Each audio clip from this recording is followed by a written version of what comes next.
Hello दोस्तों, नमस्कार। Law and justice पर स्वागत है।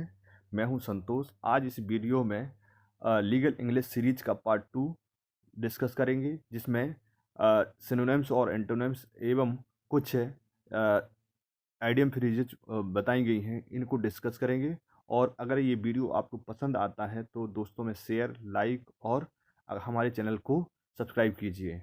तो आइए वीडियो को शुरू करते हैं। इसमें पहला वर्ड है अग्रेशन, जिसका हिंदी में मीनिंग है आक्रमण, चढ़ाई, हमला और अग्रघर्षण। दोस्तों ये वर्ड कैसा है? ये नाउन वर्ब के रूप में यूज हुआ है। तो इसका सिनोनिम्स क्या होगा? Attack, invasion, assault, onslaught, offence, encroachment. इसका एंटोनिम्स क्या होगा? Resistance, defence, opposition, rebuff, repulsion, confrontation. दोस्तों ये वर्ड वेरी वेरी इंपॉर्टेंट है। ये अपनी आप दैनिक लाइफ में भी यूज कर सकते हैं। नेक्स्ट वर्ड है ऑब्लिक। ऑब्लिक मीन्स होता तिरछा, ढलवा, अवलंब, घुमा फिराकर, तिर्यक, परोक्ष। फिर इसका सिनोनिम्स क्या है? Sloping, slanting, indirect, not straightforward, devious, tilted, askew, sidelong, diagonal, diagonal, crooked, मुड़ा हुआ। नेक्स्ट इसमें इसका एंटोनिम्स क्या है? Direct, straightforward, forthright, immediate, plain. Next word है डिस्पर्स। डिस्पर्स मतलब होता है तितर बितर करना, फैला देना, इधर उधर करना। तो इसका सिनोनिम्स क्या है? Scatter, scatter, spread, destroy, strew, dispel, disseminate, diffuse, separate, dissipate, sow. इसका एंटोनिम्स क्या है? Gather, assemble, collect, create, construct, hoard. फिर नेक्स्ट है एम्पेचुअस। ये दोस्तों एडीजे मतलब होता है, ये एडजेक्टिव है। इसमें हिंदी मीनिंग होता है इसका प्रबल, प्रचंड, अविवेकी, उतावला, आक्रामक, जिद्दी। तो इसके सिनोनिम्स क्या है? Violent, forceful, rash, impulsive, furious, boisterous, rash, violent, obstinate. Obstinate मतलब जिद्दी। इसका एंटोनिम्स क्या है? Calm, steady, slow, patient, hesitant, peaceful, tranquil, composed, blissful. Next है रिकपरिएट।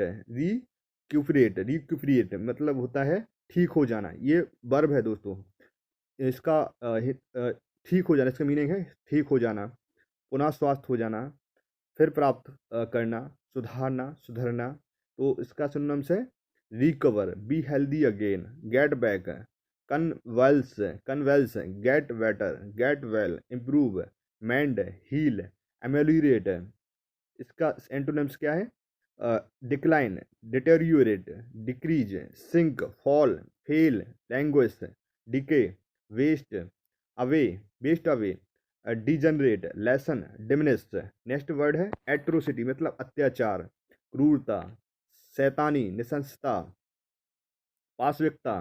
इसके सिनोनिम्स हैं cruelty, wickedness, atrociousness, barbarity, savagery, inhumanity, heinousness, wildness, rootlessness,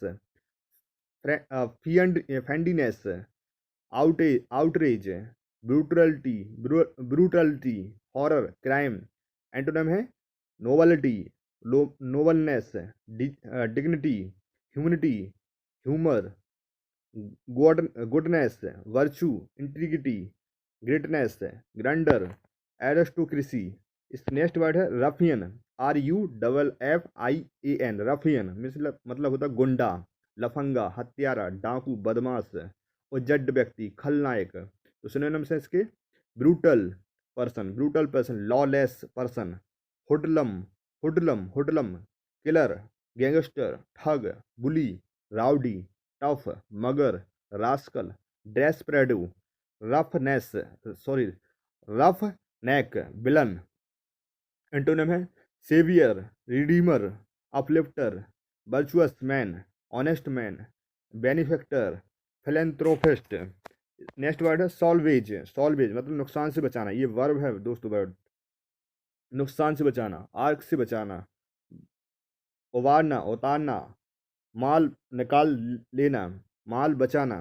तो इसके सिनोनिम्स क्या हैं? Save, redeem, rescue, recover, restore, retrieve, reclaim, preserve, conserve. Antonym है destroy, devastate, ruin, annihilate, annihilate, demolish, wreck, gut, kill, slay, smash, shatter, overturn. Next word है rampage. Rampage हिंसात्मक बर्ताव, आवेग की स्थिति में, जिसके सिनोनिम्स हैं violence, agitation, excitement, frenzy, rage, fury, destruction, storm, uproar. Antonym है इसके कामनेस, ट्रैंक्विलिटी, पीस, हार्मोनी, एक्वानी एक्वानिमिटी। नेक्स्ट वाला स्लॉथ, आलस, सुस्ती। इसका सिनोनिम्स है laziness, dullness, indolence, slowness, inactivity, torpidity, inertness, inertness, idleness, laxity, slothfulness, inertia, inertia. Next torpor, sluggishness. दोस्तों ये वर्ड अच्छा है, स्लगनेस याद रखना, सुस्त होता है इसका मतलब। नेक्स्ट वर्ड है इसका एंटोनिम है alertness, watchfulness, activeness, activity, industry, labour, diligence, work, toil, effort, persistence, assiduity, assiduity, assiduity, sedulity, toil, perseverance. अब दोस्तों कुछ इडियम्स को डिस्कस कर लेते हैं। इसमें पहला है bolt from the blue. Bolt from the blue, a sudden calamity, इसका मीनिंग होता है अचानक आया हुआ संकट। इसका सेंटेंस है the news of his father's death came as a bolt from the blue. उसके पिता की मृत्यु का समाचार उसके लिए अप्रत्याशित संकट की तरह आया। नेक्स्ट वर्ड है बैड ब्लड। बैड ब्लड मतलब होता है एनिमिटी। इसका सेंटेंस है these two brothers have bad blood between them. इन दोनों भाइयों में पारस्परिक शत्रुता है। नेक्स्ट वर्ड है ब्लू ब्लड। ब्लू ब्लड जिसका मतलब होता है उच्च घराने का, उच्च घराने का होना। To belong to an aristocrat family. Sentence का Lord Byron the famous poet was very proud of his blue blood. प्रसिद्ध कवि लॉर्ड वायरन को अपने उच्च घराने का बड़ा गर्व था। नेक्स्ट वर्ड है to be born with a silver spoon in one's mouth. One's mouth, to be born with silver spoon in one's mouth है मतलब होता है समृद्ध परिवार में जन्म लेना। To be born in rich family. इसका सेंटेंस है Jawaharlal Nehru was born with silver spoon in his mouth. Jawaharlal Nehru का जन्म एक अति समृद्ध परिवार में हुआ था। नेक्स्ट सेंटेंस है to be burn the candle at both ends. To burn the candle at both ends, अपनी शक्ति या धन व्यर्थ बर्बाद करना। To waste one's money, to waste one money और एनर्जी रेकलेसली। इसका सेंटेंस है if you go on burning the candle at both ends you will soon come to repentance. यदि तुम अपनी क्षमता को इसी प्रकार बर्बाद करते रहे तो तुम्हें शीघ्र ही पछताना पड़ेगा। नेक्स्ट वर्ड है word of the same feather. एक ही प्रकृति के व्यक्ति या एक ही नेचर के व्यक्ति, words of the same feather, person of the same nature and taste. इसका सेंटेंस है all the employees of his office are words of the same feather. Words of the same feather, इस दफ्तर के सभी कर्मचारी एक ही प्रकृति के हैं। नेक्स्ट वर्ड है दोस्तों between the devil and the deep सी। अचानक दो मुसीबतों के बीच में फंस जाना, दो मुसीबतों के बीच में फंस जाना। Between the devil and the deep sea, to fall between two great difficulties. इसका सेंटेंस है I have fallen between the devil and the deep sea. If I go to Kanpur I lose the examination and if I don't my employer feels annoyed। मैं एक विषम परिस्थिति में पड़ गया हूँ। यदि मैं कानपुर जाऊँ तो मेरी परीक्षा छूटती है और यदि ना जाऊँ तो मेरे मालिक नाराज होते हैं। नेक्स्ट सेंटेंस है to blow one's own trumpet. To blow one's own trumpet मतलब होता है अपनी ही सेखी बगाना, अपनी खुद की तारीफ करना। टू प्रेज वन सेल्फ है, to praise one own self है। I hate those person who blow their own trumpet. मैं ऐसे लोगों से घृणा करता हूँ जो अपनी ही सेखी बगाते हैं या जो अपनी ही तारीफ करते हैं। नेक्स्ट वर्ड है born of contention. Born of contention इसका मतलब होता है झगड़े का कारण, झगड़े की वस्तु। The cause of quarrel, the cause of quarrel. इसका सेंटेंस है Kashmir is the bone of contention between India and Pakistan. Kashmir Bharat और पाकिस्तान के बीच झगड़े की जड़ है। नेक्स्ट सेंटेंस है bye fits and starts. Bye fits and starts, इसका हिंदी में मीनिंग होता है किसी काम को रुक रुक कर करना, मतलब बहुत ही इर्रेगुलर तरीके से करना, समथिंग डन इर्रेगुलरली।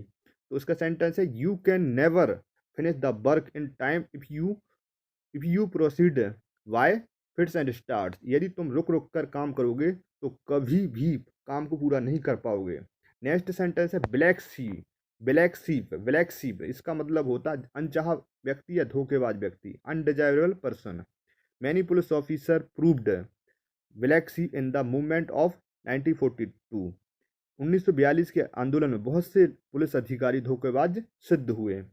नेक्स्ट सेंटेंस है बाय हुक और बाय क्रोक। दोस्तों ये वर्ड अक्सर लोगों के मुंह से सुनने को मिल जाता है, बाय हुक और by crook. By means fair और फाउल, अच्छे या बुरे किसी भी प्रकार से। Some people very clever in achieving their goal, by hook और बाय क्रोक। कुछ लोग किसी न किसी प्रकार अपना लक्ष्य पूरा कर लेते हैं। नेक्स्ट सेंटेंस है नेक्स्ट वर्ड है to be hand and glove with. To be hand and glove with, इसका मतलब होता है घनिष्ठ मित्र होना, इंटीमेट फ्रेंड्स, क्लोज फ्रेंड्स।